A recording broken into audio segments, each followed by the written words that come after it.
The winter of 1852 settled over Thornfield House like a sentence. In the servants' quarters, Catherine Ashford fastened the buttons of her grey dress with practised efficiency, her fingers moving through the routine they had performed every morning for 15 years. She was 23 years old. She had no surname on any legal document, no inheritance, no identity beyond what her aunt and uncle permitted her to claim. Tonight they were hosting the Duke of Westmere. Catherine had been 8 years old when her parents died in a carriage accident. Her father's brother, Lord Thornfield, had taken her in with expressions of familial duty.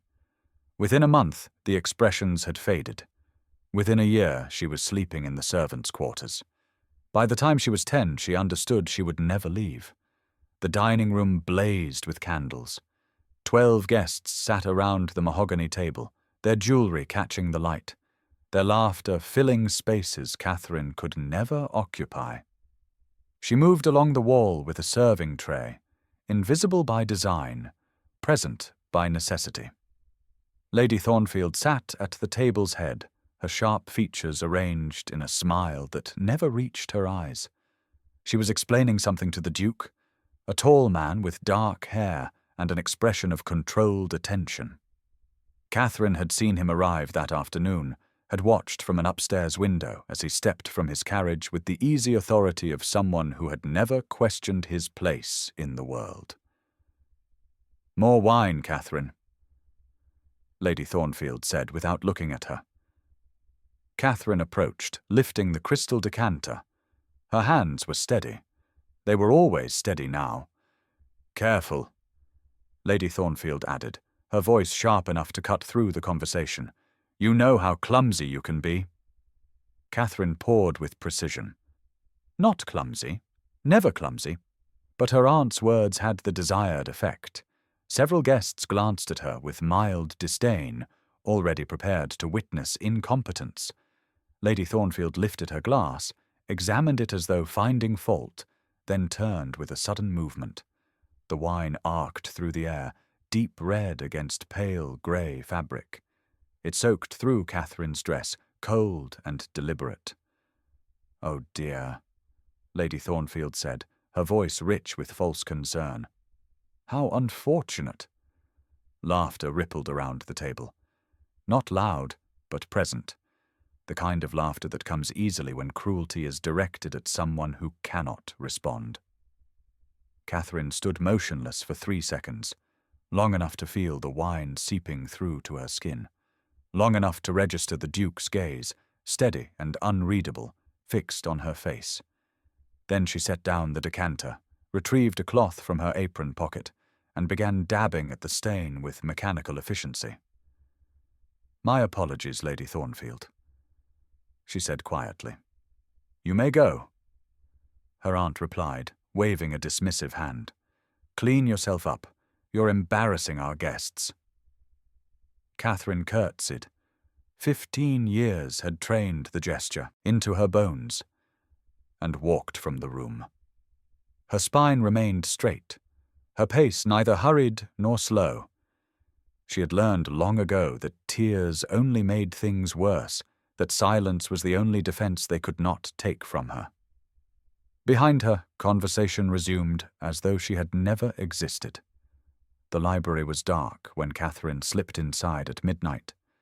She had waited until the house settled into sleep, until even the kitchen staff had retired. This was her stolen time, the only moments when she could touch the books that lined the walls and remember what it felt like to be human. She lit a single candle and ran her fingers along leather spines until she found what she wanted. Wordsworth. She had read this volume a dozen times, knew whole passages by heart, but opening it still felt like breathing after being held underwater. The library belongs to those who love books, not those who own houses. Catherine spun around, the book slipping from her hands. The Duke of Westmere sat in the armchair by the cold fireplace, his jacket discarded, his shirt open at the collar. In the candlelight, he looked less like the distant aristocrat from dinner, and more like someone who had also come here seeking refuge. "Your Grace," Catherine managed, bending to retrieve the fallen book. "I apologize. I didn't know that I was here." He leaned forward, elbows on his knees, studying her with the same attention he had shown at dinner. "Or that I might object to your presence?" "Both," she admitted, because there seemed little point in lying. "I don't object." He gestured to the chair opposite his. "Please, sit." Catherine remained standing, her fingers tight around the book. "I should return to what? Your room in the servants' quarters?" His voice was calm, but something sharp moved beneath it. "Sit, Miss Ashford. I'm asking, not commanding." The distinction made her pause. She sat, perching on the edge of the chair, ready to flee if necessary. "Wordsworth," the Duke observed, nodding toward the book in her hands. "An excellent choice. Do you have a favorite poem?" Catherine hesitated, then quoted softly. "Though nothing can bring back the hour of splendor in the grass, of glory in the flower, we will grieve not, rather find strength in what remains behind." Something shifted in his expression. Recognition, perhaps, or shared understanding. "Lines written in early spring," he said, "though you've moved to the later stanzas." "The earlier ones are too painful," Catherine said before she could stop herself. "Because they speak of joy?" the Duke asked. "Or because they remind you of what you've lost?" Catherine met his eyes directly for the first time. They were grey, she noticed, intelligent and sad. "How long have they treated you this way?" The question was so unexpected, so direct, that Catherine nearly answered honestly. Instead, she looked down at the book. "I have a roof and food, Your Grace. Many have less. That's not an answer. It's the only answer that matters." Silence settled between them, but it wasn't uncomfortable. The Duke stood, crossed to the window, looked out at the darkness beyond. "My sister used to quote Wordsworth," he said quietly.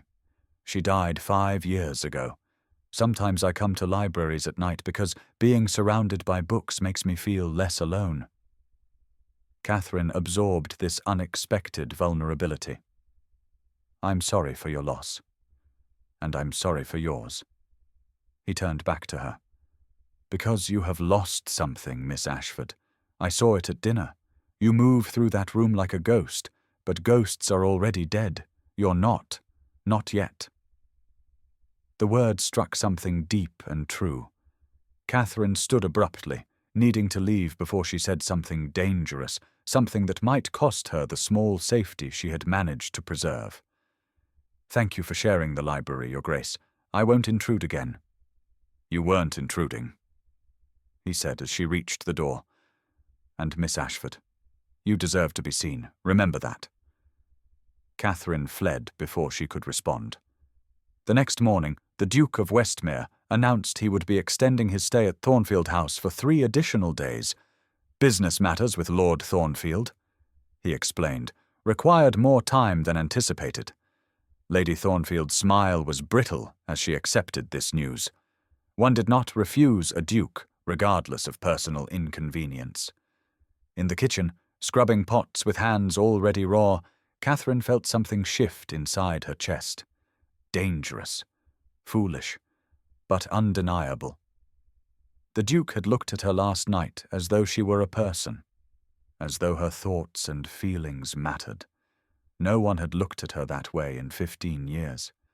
In his guest chambers, Alexander Blackwood sat at the writing desk and penned a careful letter to his solicitor in London. The words were precise, urgent. "Investigate Catherine Ashford, Thornfield House, Yorkshire. Parents deceased 1837. I require all available information.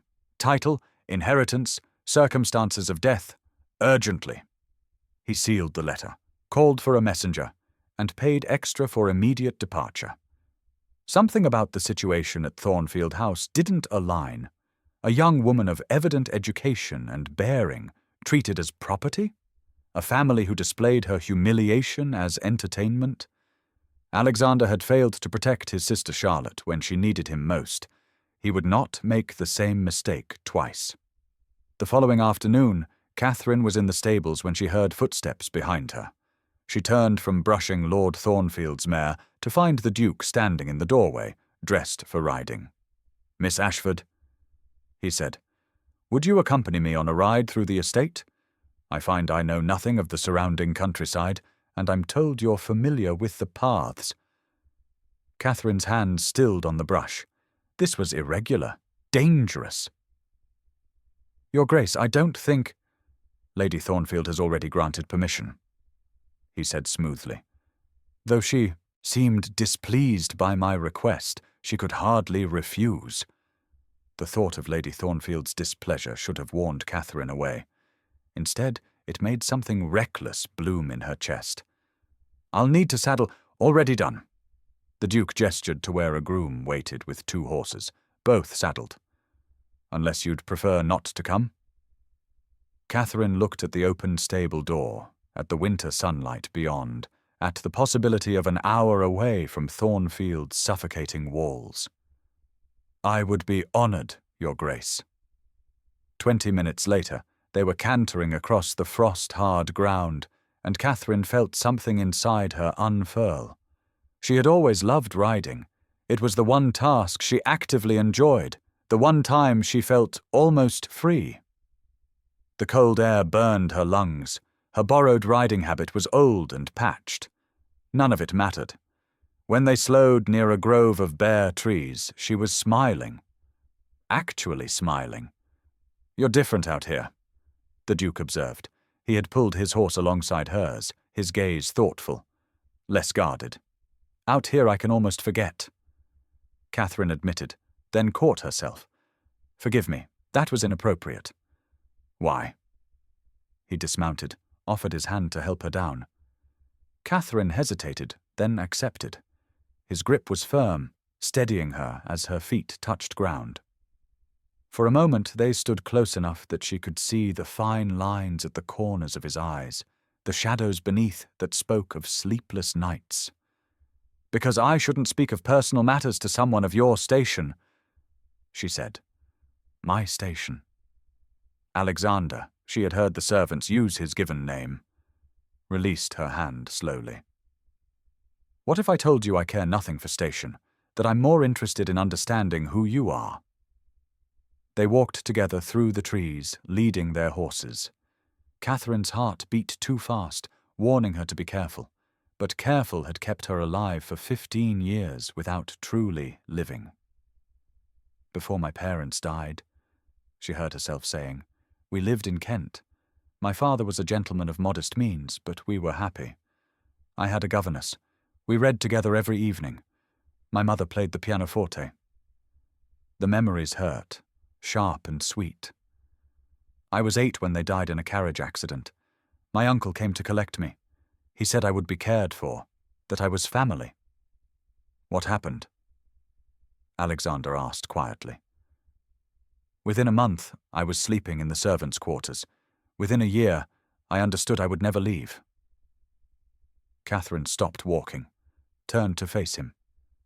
"They told everyone I was illegitimate, that my father had confessed it on his deathbed, that they were being charitable by keeping me at all. No one questioned it. No one cared enough to verify the truth." Alexander's jaw tightened. "And you have no proof otherwise?" "I have nothing. No papers, no documents. They took even my name from official records. I exist only in the margins of their world." The horse beside her shifted, and Catherine reached up, instinctively to steady it. As she did, the animal startled at something in the underbrush. It reared slightly, and Catherine stumbled backward.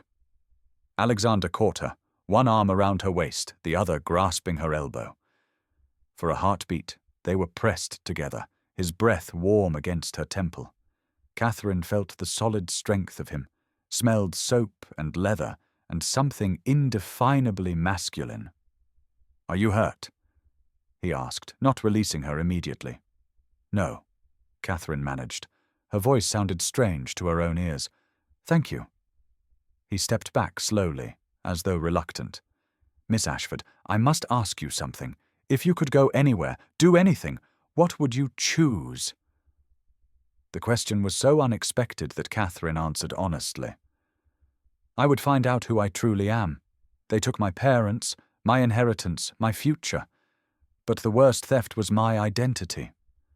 I don't know if I'm the person I remember being, or if that girl died with her parents and I'm just—" She gestured helplessly. "What they made me." Alexander looked at her with an intensity that made her breath catch. "You are exactly who you choose to be. Nothing they did can change that." "How can you possibly know?" "Because I see you," he said simply, "and I am not easily deceived." They rode back to Thornfield House as the sun began setting, painting the winter sky in shades of amber and rose. Catherine knew she would pay for this stolen hour of freedom. Lady Thornfield would find some punishment, some way to reassert control. But for now, for these last moments before they reached the stable, she let herself feel alive. That night the library beckoned again. Catherine knew she was being reckless, knew she should stay away. But when midnight came and the house settled into silence, her feet carried her to the same room, drawn by something stronger than caution. Alexander was waiting, as though he had known she would come. "I hoped you would return," he said without preamble. Catherine closed the door behind her. "This is unwise." "Most worthwhile things are." He gestured to the chair she had occupied the previous night. "Sit with me, please." This time, Catherine didn't hesitate. She sat, and for a long moment they simply looked at each other in the candlelight. Then Alexander leaned forward, elbows on his knees, and spoke with a rawness that surprised her. "I told you I lost my sister," he began. "Her name was Charlotte. She was 16 when she died, and I failed her." Catherine waited, sensing this confession cost him something. "There were rumors about her," Alexander continued, his voice tight. "Vicious, false rumors that she had been compromised by a man who subsequently abandoned her. None of it was true. Charlotte was innocent, but society doesn't care about truth. The rumors spread, and suddenly no one would receive her. She was cut from every guest list, whispered about in every drawing room." "That's horrible," Catherine said softly. "It gets worse." Alexander's hands clenched. "I thought time would prove the rumors false. I thought protecting the family name was more important than making a public defense. I waited too long. Charlotte became ill. A fever that should have been minor. But she was already broken by the social isolation. She had no will to fight. She died in spring, still believing I was ashamed of her." The pain in his voice was palpable. Catherine reached out instinctively, placed her hand over his. "You couldn't have known. But I should have." Alexander turned his hand over, lacing his fingers through hers. "I should have defended her immediately. I should have stood between her and every vicious tongue in England. Instead, I let her face it alone." "Is that why you helped me?" Catherine asked. "Because you see your sister in me?" "I see her in you," Alexander admitted. "But you're different, Catherine. You're stronger than she had the chance to be. You survived 15 years of cruelty and emerged with your humanity intact. That's not weakness. That's extraordinary." Catherine felt tears burning behind her eyes. "I survive, but I don't live, Your Grace. I exist in the margins. I am invisible." "Not to me." Alexander lifted her hand, pressed it between both of his. "You are the most visible person in this house, the only real person in it. You don't know me. Then let me." His voice dropped lower, more urgent. "Let me know you. Let me help you." "Help me do what?" Catherine asked, though her heart was already answering. "Become free. Alexander's eyes held hers. You deserve to be seen, to be known, to have a life that belongs to you, not to their cruelty. Catherine wanted to believe him, wanted it so desperately that it frightened her. What if there's nothing to find? What if I am only what they made me? Impossible. Alexander said the word with absolute certainty. I've seen who you are. I've heard you quote poetry. I've watched you ride like you were born to it. I've witnessed you maintain dignity under circumstances that would have broken most people. You are not what they made you. You are what you've made yourself, despite everything they did. The moment stretched between them, weighted with possibility. Catherine felt something shift inside her chest, like a door long locked beginning to open. She was leaning toward him, or perhaps he was leaning toward her, when footsteps sounded in the corridor outside. They sprang apart as the library door opened. Lady Thornfield stood silhouetted in the doorway, her expression one of cold fury. "Catherine," she said, each syllable sharp. "The kitchen needs attention. Immediately." It was a lie. The kitchen was fine. This was punishment for being found with the Duke, for stepping beyond her assigned place. Alexander rose to his feet, his voice freezing. "Miss Ashford is occupied with the task I assigned her, cataloguing books for my inspection."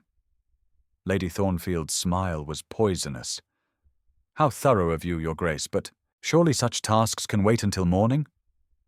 "They cannot," Alexander said flatly. "Miss Ashford, please continue." It was a command and a protection. Lady Thornfield had no choice but to retreat, though her eyes promised retribution. When the door closed behind her, Catherine released a shaking breath. "Thank you," she whispered. "Don't thank me," Alexander said grimly. "I've made things harder for you." "No." Catherine met his eyes. "For 15 years, no one has stood between me and their cruelty. You did. That matters more than you know." But as she lay awake in her narrow bed, hours later, Catherine wondered if she had been reckless beyond redemption. Lady Thornfield would not forget this. And the Duke would leave eventually, returning to his life in London. What would happen to her then? The morning of the third day dawned with clouds heavy enough to promise rain. Catherine was in the kitchen when a messenger arrived, mud-splattered and urgent. He carried a sealed letter for the Duke of Westmere. Within the hour, Alexander was closeted with Lord Thornfield in the study, their voices occasionally rising loud enough to be heard through the heavy door. The household staff exchanged nervous glances. Catherine kept her head down, kneading bread dough with mechanical precision, trying not to imagine what might be happening. When the study door finally opened, Lord Thornfield emerged, looking pale and shaken. Alexander followed, his expression carved from ice. He caught Catherine's eye as he passed through the kitchen corridor, and something in his look made her breath catch. Determination, fury, promise. An hour later, Lady Thornfield summoned Catherine to the drawing-room. Catherine went, her hands still dusted with flour, her heart beating too fast. Her aunt stood by the window, her back rigid with anger. "Close the door," Lady Thornfield commanded. Catherine obeyed, then stood waiting, hands clasped in front of her. "You think you're clever," Lady Thornfield said without turning. 15 years, Catherine. 15 years you've lived under my charity, eaten my food, slept in my house, and this is how you repay me? By spreading your legs for the first titled man who shows you attention?" The words struck like physical blows. Catherine's face burned, but she kept her voice steady. "That is not true." "Don't lie to me!" Lady Thornfield whirled around, her face twisted with rage. "I've seen how he looks at you. I've seen you sneaking off together. You think he cares about you. You're nothing, a charity case, an embarrassment. He pities you at best, or perhaps he simply wants an easy conquest before he returns to London." "Lady Thornfield, did you think I wouldn't notice? Did you think I would allow you to humiliate this family further?" Lady Thornfield advanced, her voice rising. "You are exactly like your mother, a grasping, scheming—" "You will never speak to her again." Alexander stood in the doorway, and the temperature in the room seemed to drop 10 degrees. He moved forward with controlled fury, placing himself between Catherine and her aunt. "Pack her things. She leaves with me. Now!" Lady Thornfield gaped. "Your Grace, I don't think you understand the situation." "I understand perfectly." Alexander's voice could have cut glass. "I understand that you have treated your niece as property for 15 years. I understand that you have stolen her identity, her inheritance, and her future. I understand that if I hear you speak to her with such vulgarity again, I will ensure that every drawing room in England knows exactly what kind of woman you are." "She has no inheritance," Lady Thornfield protested, but uncertainty crept into her voice. "She's illegitimate. My brother confessed—" "Your brother confessed nothing, because there was nothing to confess. I have investigators in London examining the matter as we speak, so I suggest you choose your next words very carefully." Catherine's mind reeled. Investigators? How long had he been planning this? Lady Thornfield's face went from red to white. She opened her mouth, closed it, then found her voice. "You cannot simply take her. Watch me." Alexander turned to Catherine, his expression softening. "Miss Ashford, will you come with me? You have my word that you will be safe, that no one will ever treat you this way again." Catherine stood frozen, her pride warring with desperation. This was what she wanted: escape, freedom, recognition. But accepting felt like admitting she couldn't save herself, like trading one form of dependence for another. "I am not a package to be moved, Your Grace," she heard herself say, her voice shaking with emotion. "You pity me. That's worse than their cruelty. At least they never pretended to see me as equal." Alexander's eyes widened. "Catherine!" But she was already moving, pushing past him, fleeing the room before tears could fall. She made it to her small chamber, closed the door, and pressed her back against it. Her entire body trembled. 15 years of suppressed emotion threatened to break through the careful walls she had built. She heard footsteps in the corridor, heard Alexander's voice calling her name. She didn't answer. Couldn't. After several minutes, the footsteps retreated. An hour later, from her window, Catherine watched Alexander's carriage depart. He was leaving her here, with the people who hated her, who would now punish her for his interference. She had refused his help out of pride, and now she would pay the price. What Catherine didn't see was Alexander's face as the carriage pulled away, the set of his jaw, the determination in his eyes, the letter he penned immediately upon reaching the first coaching inn. "Thomas, I need everything. Birth records, marriage certificates, probate documents, witnesses.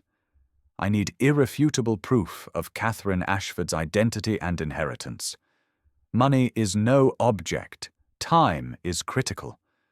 Alexander had learned from his failure with Charlotte. He had protected her too late, too weakly. Catherine needed more than rescue. She needed restoration. She needed to stand before her tormentors with legal proof of her identity, with resources of her own, with power that couldn't be taken away. She needed to be free not because he saved her, but because she had always deserved freedom. He would return, and when he did, he would give her back everything they had stolen. 2 weeks passed like 15 years. The Thornfields' treatment of Catherine worsened daily. They knew Alexander had threatened them. New investigators might be examining old records. Lady Thornfield's cruelty became vicious, her punishments petty and constant. Catherine endured it with the same silent dignity she had cultivated over 15 years. But something inside her was breaking. At night, She lay in her narrow bed and replayed Alexander's final words. "Will you come with me?" She had refused, had accused him of pity, had thrown his kindness back in his face because she was too proud, too frightened to accept help. She didn't regret it. She couldn't. Because accepting would have meant believing she needed saving, and that belief would have destroyed her more completely than the Thornfields ever could. The afternoon of the 15th day was cold and grey, promising rain. Catherine was scrubbing floors in the entrance hall when she heard the sound of carriage wheels on gravel. She looked up through the window and froze. The Duke of Westmere's carriage, emblazoned with his coat of arms, rolled to a stop before Thornfield House. Catherine's heart stuttered. He had come back. Alexander descended first, dressed formally, his expression set in lines of aristocratic authority. Behind him came an older gentleman Catherine didn't recognize, carrying a leather satchel. And then, to Catherine's shock, Mrs. Dawson emerged, the elderly cook who had always been kind to her, who had left Thornfield's employ 3 years ago. "What is this?" Lord Thornfield demanded, appearing in the entrance hall. His face was pale. "Your Grace, what is the meaning of—" "We require the drawing-room," Alexander said coldly. "All of you, now." It wasn't a request. Within minutes, the Thornfields sat stiffly on the sofa, while Alexander stood before the fireplace, Catherine hovering uncertainly near the door. The older gentleman, the solicitor, Catherine realized, arranged papers on the table with methodical care. Mrs. Dawson stood beside him, her expression both nervous and determined. "Lord Thornfield, Lady Thornfield," Alexander began, his voice carrying the weight of judgment. "I present to you the findings of my investigation into the matter of Catherine Ashford." "This is highly irregular," Lady Thornfield protested. "We are not in a court of law." "You will be soon enough if you continue interrupting." Alexander's voice cut through her objection like a blade. He picked up a document from the table. "This is the birth certificate of Catherine Elizabeth Ashford, daughter of Thomas Ashford and Elizabeth Ashford, née Morrison, born June 18th, 1829. Both parents were of legitimate birth. There is no evidence of illegitimacy, nor any confession from Thomas Ashford." Lord Thornfield shifted uncomfortably.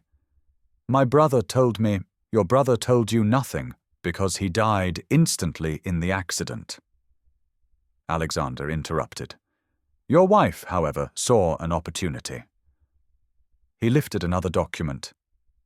"This is the last will and testament of Thomas Ashford, filed with his solicitor in London 6 months before his death. In it he leaves his entire estate, including a property in Kent and the sum of £3,000, to his daughter Catherine, with you named as trustee until she reached majority." Catherine's legs went weak. £3,000, a property. She had inheritance? "That's impossible," Lady Thornfield said, but her voice lacked conviction. "It's documented fact." Alexander lifted a third paper. "This is a sworn statement from Mrs. Eleanor Dawson, formerly cook in this household, testifying that she witnessed you, Lady Thornfield, destroy documents from Thomas Ashford's personal effects shortly after his death. She also testifies to your treatment of Miss Ashford and your deliberate suppression of her legal identity." Mrs. Dawson nodded, her hands clasped tightly. "It's all true. I was there. I saw everything." "You have no authority here." Lord Thornfield tried weakly. "We are her guardians. We have every right." "You have no rights," Alexander said, his voice sharp enough to draw blood. "You defrauded your niece of her inheritance. You stole her identity through deliberate destruction of legal documents. You subjected her to what amounts to 15 years of servitude under false pretenses." He paused, letting the accusation settle. "I have already notified the authorities. You will return every penny of the inheritance with interest, or you will face criminal prosecution for fraud." The silence that followed was absolute. Lady Thornfield's face drained of colour. Lord Thornfield seemed to collapse inward, all bluster gone. "We'll return the money," he said hoarsely. "Just keep this quiet, please. That's not your decision." Alexander turned to Catherine, his expression softening completely. "Miss Ashford, this is your choice. You can pursue criminal charges, or you can accept restitution and walk away. Either way, you are free. Legally, financially, completely." Catherine stood rooted to the floor, unable to process what was happening. Free. The word seemed impossible. Alexander crossed the room, stopped in front of her, and held out a leather portfolio. "This is who you are, who you always were. Birth certificate, inheritance documents, copies of your parents' marriage certificate, your identity, restored." Catherine took the portfolio with trembling hands. She opened it, saw her name, her real name, written in official script. Catherine Elizabeth Ashford. Legitimate daughter, heiress, person. Tears slipped down her cheeks before she could stop them. Silent tears that carried 15 years of grief and rage and desperate hope. "You're free," Alexander said softly, for her ears only. "No one will ever take this from you again." "I don't want charges filed," Catherine heard herself say, her voice stronger than she expected. "I want them to live with what they did. I want them to know I survived them."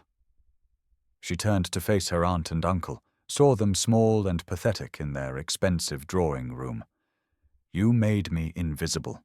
You tried to erase me. But I exist. I always existed. And I will never think of you again." It was the most powerful thing she had ever said. Alexander offered his hand. "Will you come with me now? Not as charity, as yourself, as Catherine Ashford, who has every right to walk out this door and never look back." This time, Catherine took his hand. Let him help her stand. Let herself lean on the strength he offered, because accepting help wasn't weakness when it was freely given between equals. They walked out of Thornfield House together, Catherine carrying her identity in a leather portfolio and nothing else. She didn't need anything else. Everything that mattered was already hers, her name, her history, her future. Behind them, Lord and Lady Thornfield sat in their drawing room, surrounded by their expensive possessions, their social standing, their empty lives. They had spent 15 years trying to destroy Catherine Ashford. They had failed. The carriage rolled away from Thornfield House, rain beginning to patter against the windows. Catherine sat beside Alexander, the leather portfolio in her lap, her mind still reeling. She should say something. Thank him. Apologize for her earlier accusations. Something. "Thank you," she began. "I'll repay you for the investigation costs. When I access my inheritance—" "Stop."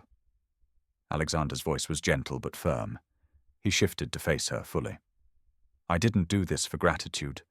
I didn't do it for repayment." "Then why?"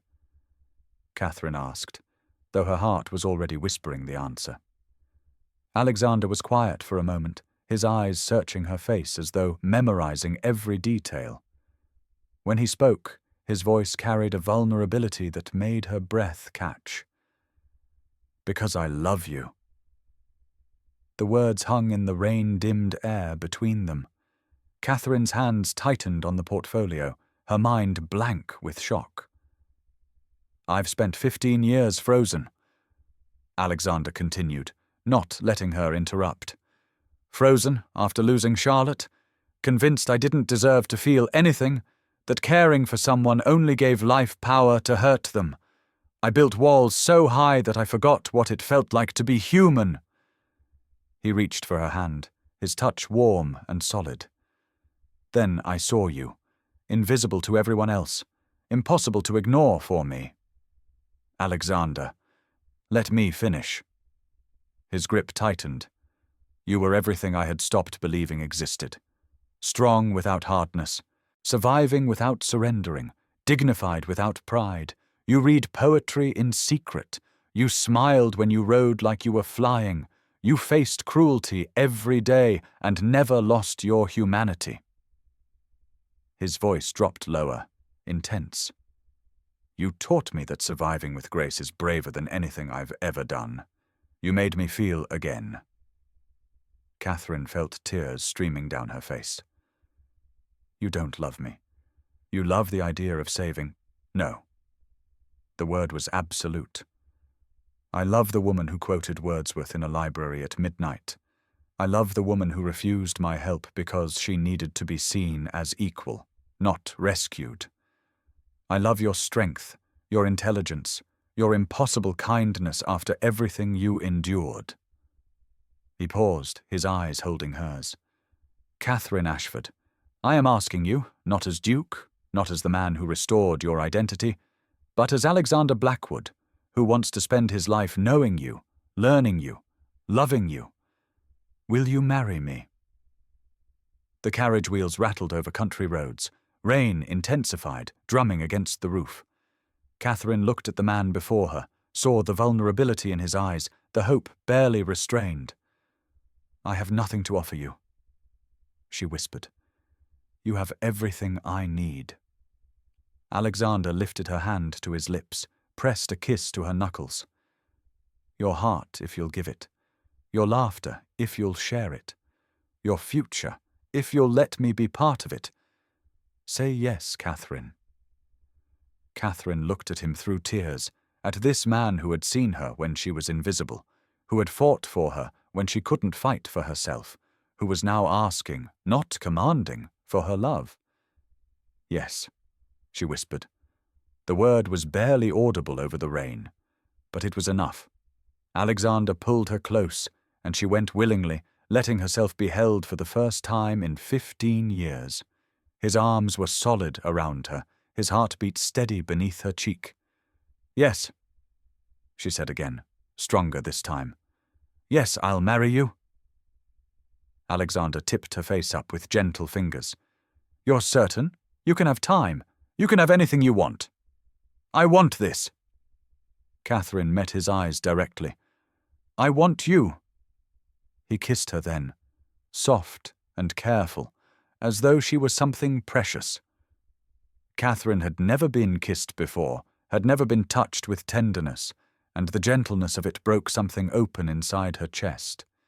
She kissed him back with 15 years of hunger for connection, for touch, for being wanted. When they parted, both breathing unsteadily, Alexander rested his forehead against hers. "I will spend my life proving you made the right choice." "You already have," Catherine said simply. They rode in silence for a while, Catherine tucked against Alexander's side, watching the Yorkshire countryside blur past rain-streaked windows. She was leaving behind the only home she had known for 15 years. She was leaving behind pain and servitude and invisibility. She was leaving behind nothing that mattered. "Where are we going?" she asked eventually.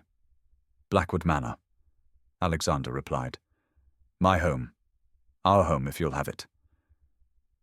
Our home. The word settled into Catherine's chest like a promise. She tightened her grip on the leather portfolio in her lap, felt the weight of her restored identity, her inheritance, her future. She was Catherine Elizabeth Ashford. She was loved, she was free. She was finally, impossibly, home. 4 weeks later, the library at Blackwood Manor glowed in late afternoon sunlight.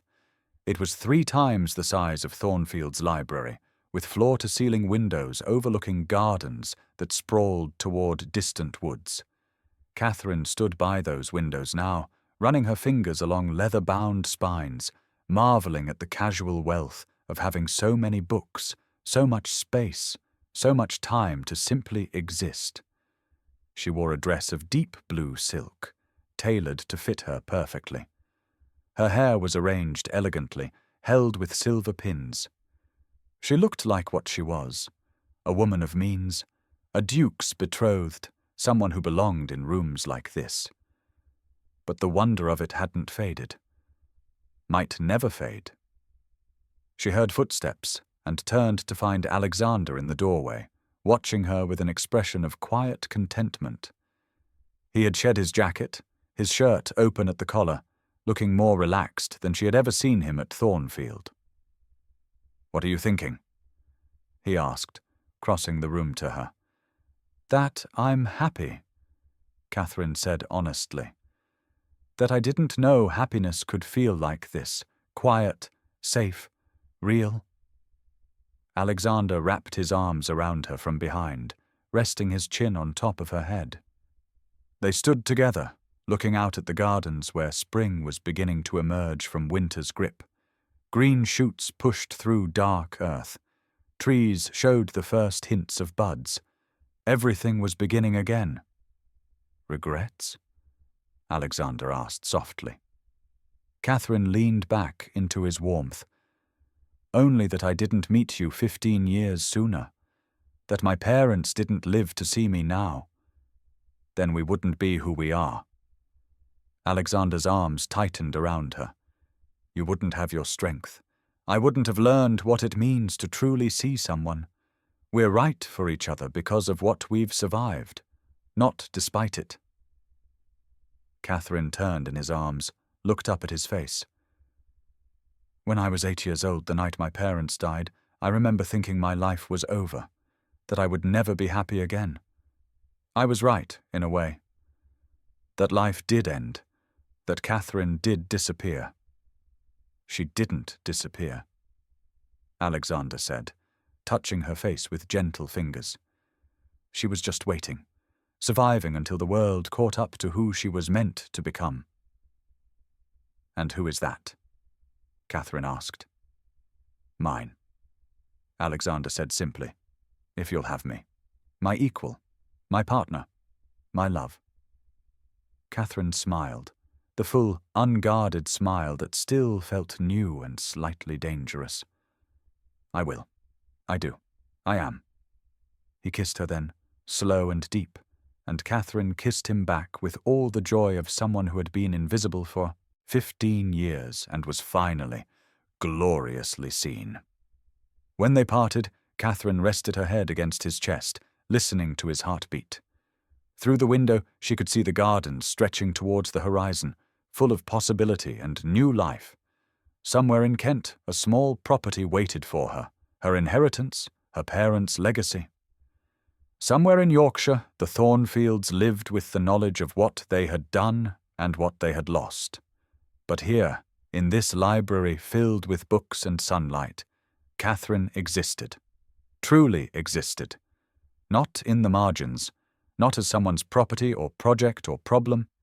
She existed as herself, Catherine Elizabeth Ashford, soon to be Duchess of Westmere, loved and free and whole. "I exist now," she said quietly. "For the first time in 15 years, I truly exist." Alexander kissed the top of her head, his voice warm with love. "You always did. I just had the privilege of seeing it first." Outside, spring continued its patient work of renewal. Inside, two people who had both known loss, both survived darkness, held each other in a library at Blackwood Manor and chose to begin again.